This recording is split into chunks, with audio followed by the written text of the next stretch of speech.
Hello, আসসালামু আলাইকুম। আমার আশা নিচ্ছি, দেখেন আমি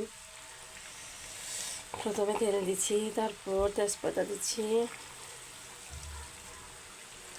তারপর দুটা শুকনো মরিচ দিচ্ছি, তারপর কিছুক্ষণ নাড়াচাড়া করে আবার পাঁচফোড়ন করে ঢেলে দিচ্ছি। পাঁচফোড়ন দেওয়ার পর তারপর একটু নাড়াচাড়া করে এগুলো, তারপর আবার আমগুলো ঢেলে দিচ্ছি। আমগুলো ঢালা দেওয়ার পর তারপর কিছুক্ষণ নাড়াচাড়া করে মিঠা দিছি, মিষ্টি আর জাল করবো তো সেজন্য মিঠা দিছি। তারপর এগুলো দেওয়ার পর একটু করে নাড়াচাড়া করে আবার পানি দিচ্ছি, এটা পানি দিচ্ছি। ওপর দেখাতে পারলাম না, আমার ছেলে ছোটো ছোটো অসুস্থ, তো একদিকে ওদিকে দূরে যাচ্ছি, আবার একদিকে এগুলো করতেছি, সেজন্য প্রথম দিকে কী কী টেলেছি দেখাতে পারিনি আপনাদেরকে।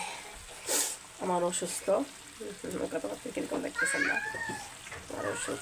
তারপরে এগুলো নষ্ট হয়ে যাবে কিন্তু করে ফেলি, বৃষ্টিও হচ্ছে। তারপর শেষে ওগুলো করছি আর কি।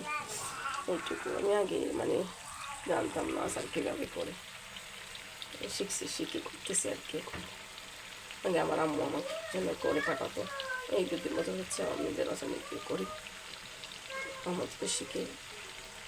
তো কে কীরকম করে আচার জানি না, আমি আমার মতো করে করছি। জানি না কার কার ভালো লাগে, মিষ্টি একটু বেশি সিঙ্গার একটু কম দিছি আমি। আপনারা শেয়ার করবেন অন্যদিন, এই হচ্ছে আর কি। ও আমাদের জন্য একটু সবাই দোয়া করে, আমরা সবাই অসুস্থ, মা, আমি, ছেলে। আল্লাহ হাফিজ।